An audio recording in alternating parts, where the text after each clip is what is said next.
नमस्कार दोस्तों, हाजिर हूँ नई अपडेट के साथ। आज वो दिन आ गया है जिसका कि शिक्षक साथियों को काफ़ी समय से इंतज़ार था।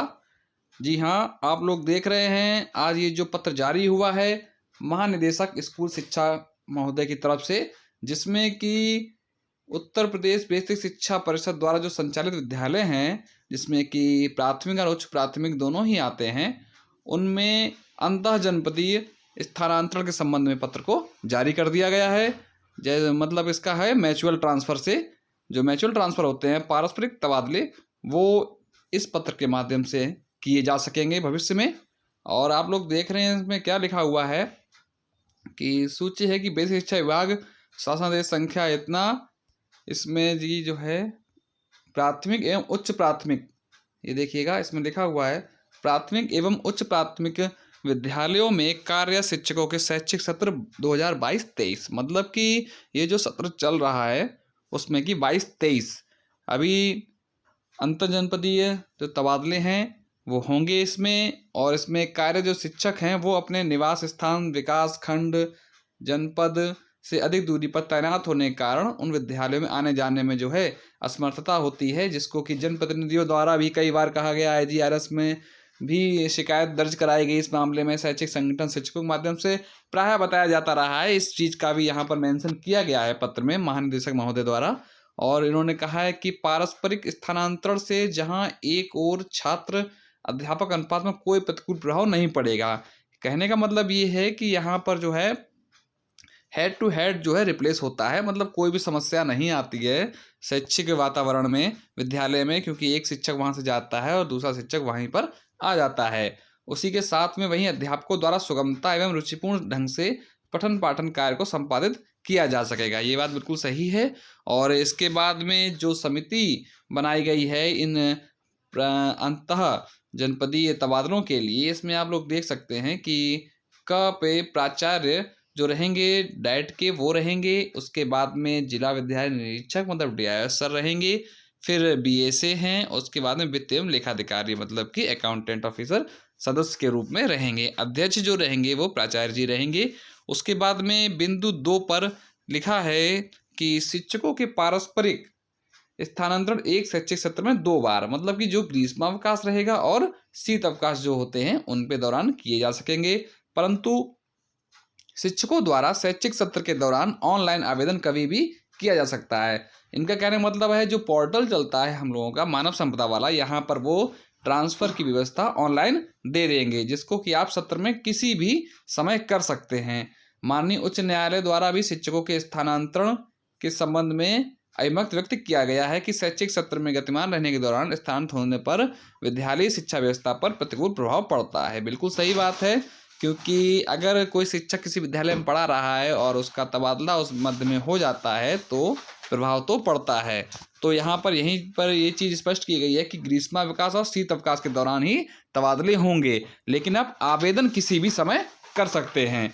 इसके बाद बिंदु 3 में कहा गया है कि प्राथमिक विद्यालय तथा संविलियन जो विद्यालय हैं इनके प्राथमिक अनुभाग में अध्ययनरत कक्षावार बच्चों हेतु तैनात अध्यापकों के लिए विषयवार वर्गीकरण, यहाँ पर सब्जेक्ट मैपिंग की बात की जा रही है, जो कि नहीं किया जाता है।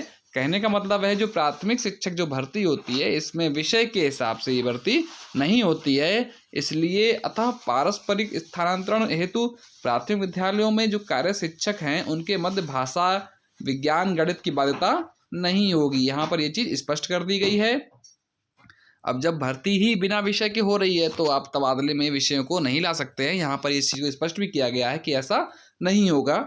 उसके बाद में उच्च प्राथमिक विद्यालयों में अध्ययनरत जो कक्षावार बच्चे हैं उसमें विषयवार वर्गीकरण सब्जेक्ट में भी, अब यहाँ पर सब्जेक्ट मैपिंग जो बात आई है क्योंकि उच्च प्राथमिक जो भर्तियाँ होती हैं वो विषयवार होती हैं, इसलिए यहाँ पर स्पष्ट किया गया है कि उच्च प्राथमिक में जो तैनातियाँ होती हैं ऐसे शिक्षकों के द्वारा बच्चों को कक्षाओं में विषयवार पढ़ाने के निरंतर अभ्यास के कारण उनकी कार्यकुशलता एवं दक्षता विकसित हो जाती है।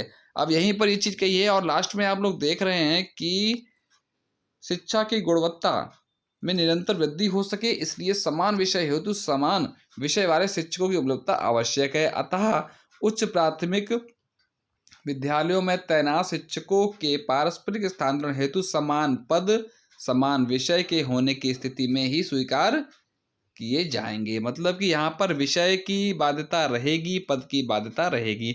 पद की बाध्यता तो यहाँ पर प्राथमिक स्कूल में भी रहेगी, लेकिन यहाँ पर विषय जो है उच्च प्राथमिक में विषय भी जोड़ा गया है।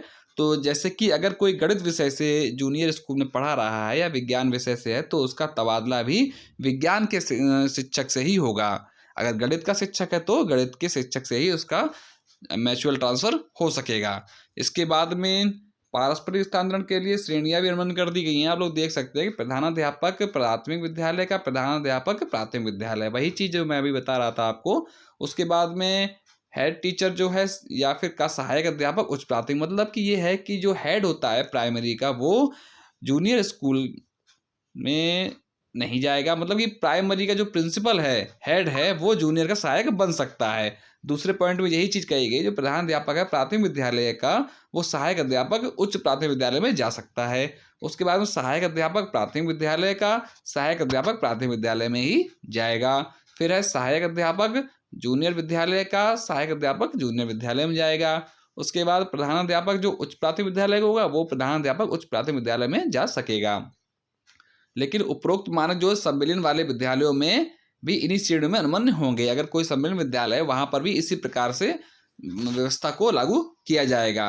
6 पॉइंट में कहा गया है कि जो म्यूचुअल ट्रांसफर है वो ग्रामीण सेवा संबंध, मतलब ग्रामीण से ग्रामीण में होंगे और नगर सेवा से नगर सेवा में किए जाएंगे। नगर का तो नगर में ही रहेगा। उसके बाद में बेसिक शिक्षा परिषद के अंतर्गत कार्य शिक्षकों के शाश्वत पारस्परिक स्थानांतरण किए जा, ठीक है, 700 पारस्परिक स्थानांतरण भी कर दिए जाएंगे इसी में। उसके बाद में एनआईसी द्वारा विकसित वेबसाइट पर पारस्परिक स्थानांतरण हेतु शिक्षकों के लिए आवेदन के पूर्व इनके संपूर्ण विवरण को भरने के लिए एक प्रपत्र विकसित किया जाएगा। यहाँ पर स्पष्ट किया गया है कि एक प्रपत्र जो है बीएसए लेवल से जारी किया जाएगा जिसमें कि संपूर्ण जानकारी आपकी दी रहेगी। देखिएगा, एक प्रपत्र की बात की गई है यहाँ पर और उसमें सारा विवरण जो है आप लोग भर सकते हैं कि जो भी रहेगा दूसरे शिक्षक का। इससे क्या होगा, जिसे अन्य शिक्षक भी देख सकें तथा शिक्षक के आपस में एक दूसरे के विवरण के आधार पर भली भांति परिचित हो सके तथा अपना सही आवेदन कर सकें। अब कोई विद्यालय जो भी विद्यालय से म्यूचुअल हो रहा है तो दोनों विद्यालय के शिक्षकों को अपने अपने विद्यालय जहां वो जा रहे हैं उसके विषय में जानकारी रहे कि वो कितना क्या दूरी पे है, कैसा रास्ता है, कैसा वहाँ का वातावरण है, इन सब की जानकारी रहे, इसलिए एक प्रपत्र जारी किया जाएगा। उसके बाद में अंतः जनपदीय पारस्परिक स्थानांतरण में शिक्षक शिक्षकों द्वारा आपसी विचार विमर्श से हुई सहमति के फलस्वरूप दोनों शिक्षकों के आवेदन पत्र संबंधी पात्र या अपात्रता के संबंध में संबंधित विकासखंड के खंड शिक्षा मतलब बीईओ सर द्वारा सत्यापन किया जाएगा। उसके उपरांत बीएसए सर को अग्रसारित कर दिया जाएगा और जो भी समिति बनेगी जनपद स्तर पर वो संस्तुति कर देगी। उसके बाद में पोर्टल के माध्यम से ऑनलाइन ट्रांसफर के आदेश निर्गत किए जा सकेंगे।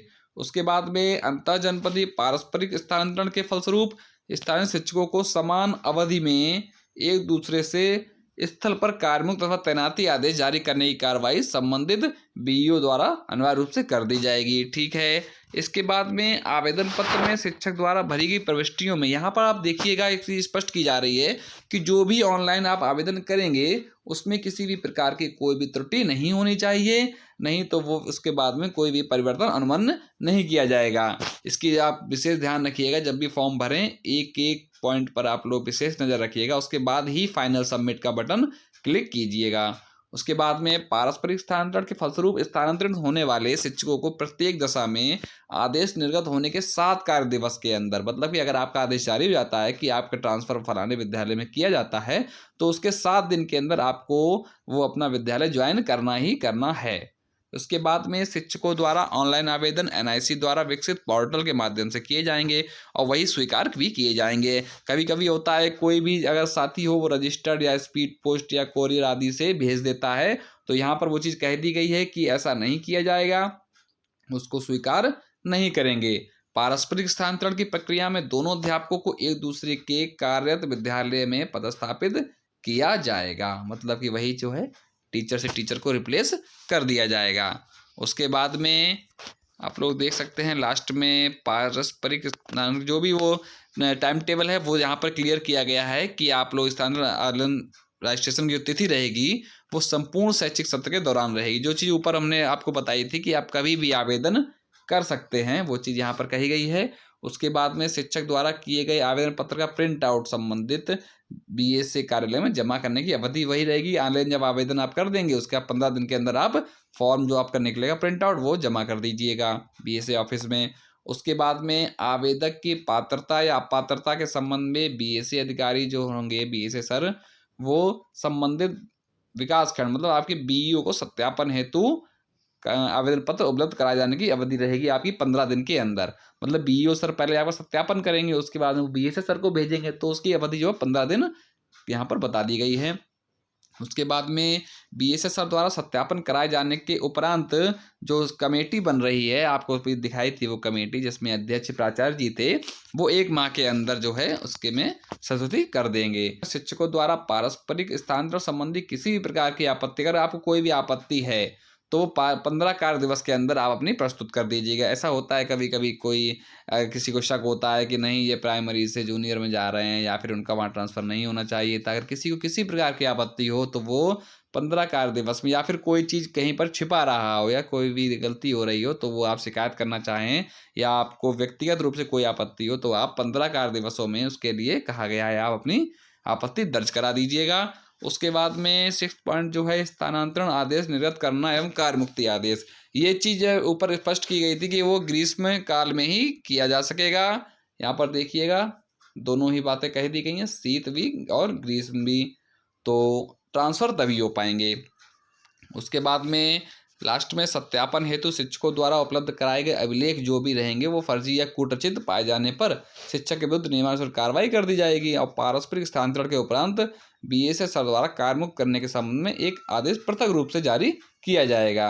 कि मतलब पूरा एक वो तो लेटर बनेगा आपका बाद में कि आपका फलाने से फलाने विद्यालय में किया जाता है, आपकी जगह कौन जा रहा है उनका विवरण दिया रहेगा, वो बीएसए सर जो है पृथक रूप से जारी करेंगे। और बस इतना ही है, इसमें कुछ खास नहीं है लास्ट में। और सबसे बड़ी चीज़ बस यही है कि आपका जो पत्र जिसका आपको काफ़ी समय से इंतजार था वो आ चुका है, जिसमें कि जो है म्यूचुअल ट्रांसफ़र अब खुल गए हैं। संभवतः अब परिषद की ओर से जो है सचिव सर भी एक पत्र जारी कर देंगे कुछ समय में, और उसके बाद जारी हो जाएगा, ऑनलाइन का भी पूरा शेड्यूल आ जाएगा, उसके बाद आप लोग जो है आवेदन कर सकते हैं। ऐसी ही नवीन जानकारियाँ लेने के लिए आप लोग हमारे चैनल से जुड़े रहें, चैनल को लाइक करें, सब्सक्राइब करें। धन्यवाद।